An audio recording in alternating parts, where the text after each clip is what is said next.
Di Q&A karena setiap pertanyaan selalu ada jawaban. Masih bersama bintang tamu kita malam ini Cinta Laura. Cinta Laura, kita akan langsung pilih box selanjutnya untuk pertanyaan dari panelis. Box nomor berapa? Nomor favorit aku 8. 8. Oke, kita buka. Apa di balik nomor 8? Beauty and Brain. Hai. Wow. Nah, Beauty and Brain kali ini akan membahas seputar karir Cinta Laura. Nah, kita akan mulai dari Abdur terlebih dahulu. Nona Cinta kuliah di Amerika ya? Yes. Kenapa sampai kuliah di sana? Tidak percaya dengan pendidikan Indonesia ya? I love Kan that question. kampus ini kan banyak. Iya. Ya, kenapa?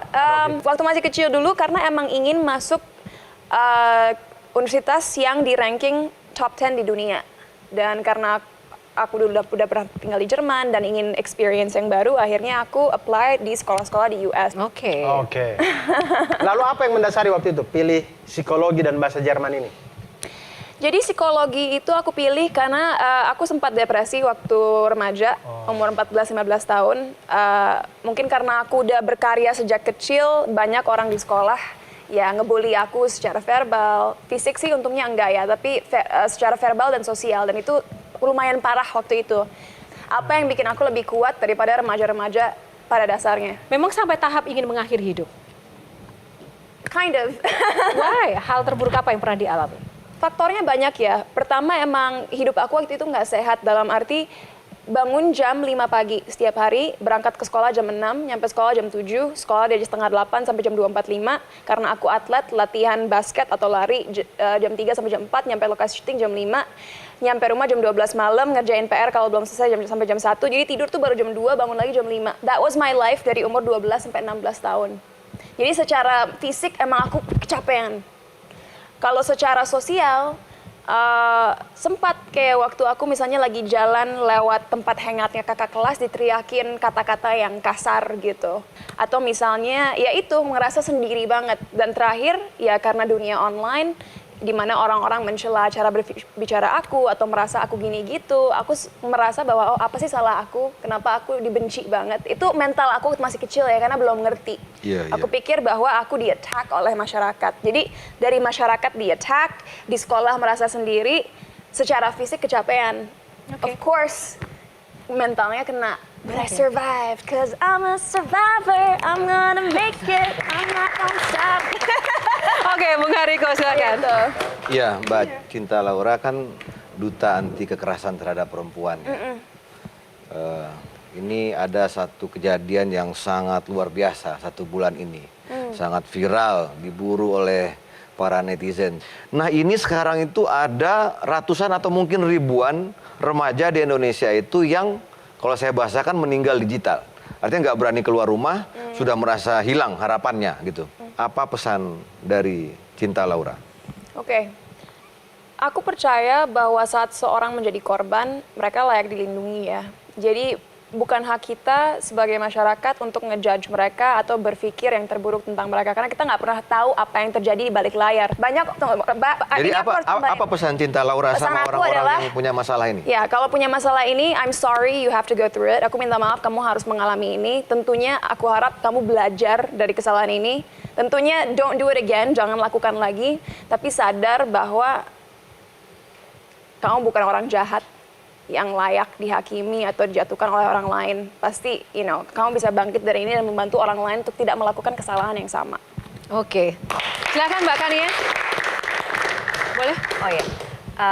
Dengar-dengar Cinta kalau lagi mau mengambil peran itu katanya cukup picky, cukup pemilih. Dan aku sempat nonton series kamu yang Scandal. Oh, thank you. Di situ you chose a role, ya kan, kamu pilih satu peran yang dimana itu peran yang kontroversial tentunya ya. Di sini. Iya, terutama di Indonesia ya, tentunya di masyarakat kita ya kan. Walaupun memang series yang aku ambil Scandal ini sebuah series yang komersil, aku ambil karena aku ingin membuka conversation-nya, membuka perbincangan soal kehidupan gelap atau dunia malam yang ada di dunia ini, yang ada di negara ini, gitu. And aku percaya bahwa sebuah film itu bisa memberikan kritik sosial terhadap apa yang terjadi dalam suatu negara, dalam suatu masyarakat, dan membuka pikiran orang akan apa yang kita harus lakukan ke depannya. Oke. Baik, menarik sekali, semakin menarik ya. Nah, dari apa yang dilakukan oleh Cinta Laura, kita juga akan menggali lebih dalam lagi di box selanjutnya. Silahkan. Box nomor berapa, Cinta? Kasian Kita nih, akan pas lihat banget. box yang tersisa. 9 pass. 9. Masih banyak tuh. Play or pass? Pass. Pass. Oke. Yang tersisa lainnya nomor berapa? 4, karena 8 Four. dibagi 2, 4. Nomor 4. Keponya plus 62.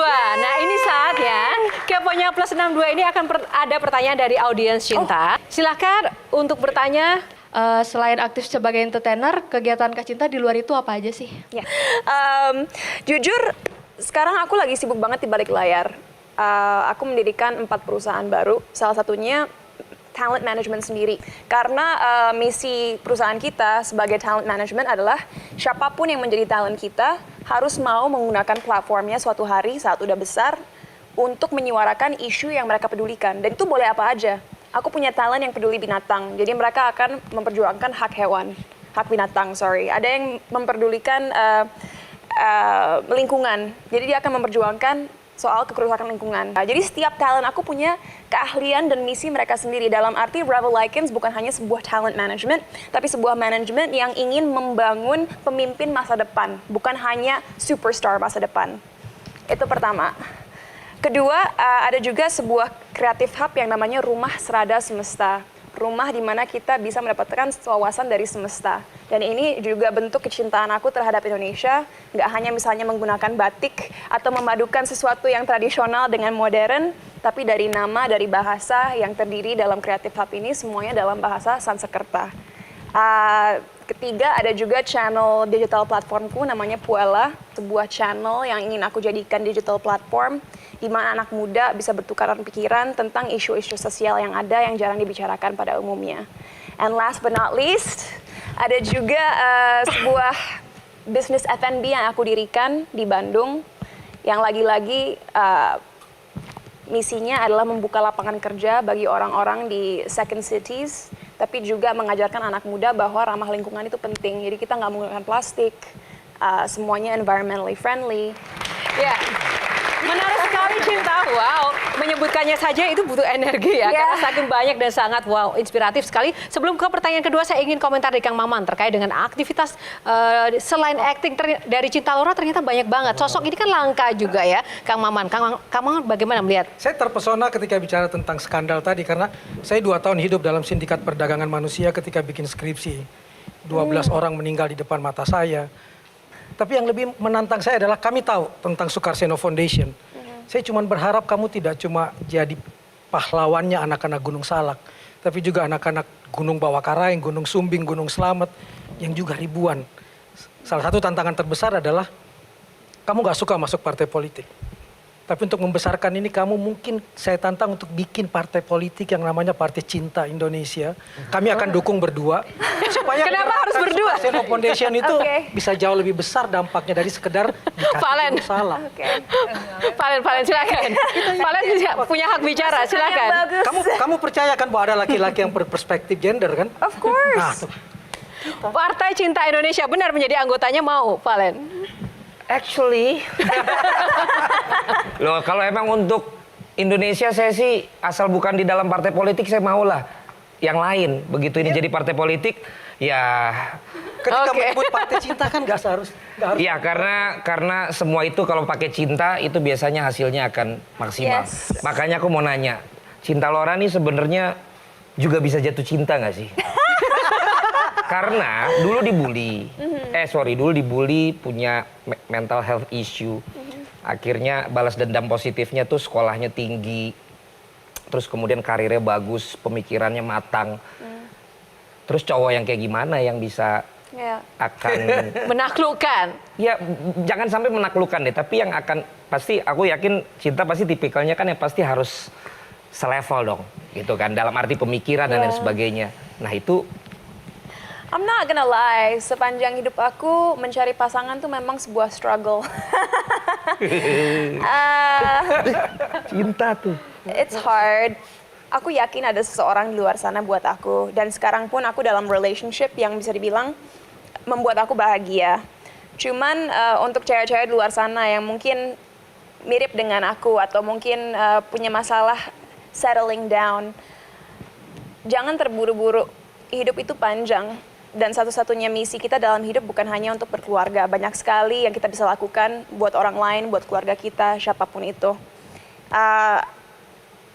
Misalnya kenapa ditanya aku kenapa belum settle down, belum lebih serius. Karena apapun yang terjadi, aku ingin sesosok laki-laki suatu hari yang sangat mengerti aku, sangat mensupport aku, dan tidak merasa terintimidasi oleh kesuksesan aku. Dan seringkali itu terjadi. Oke, tantangan. Sudah banyak yang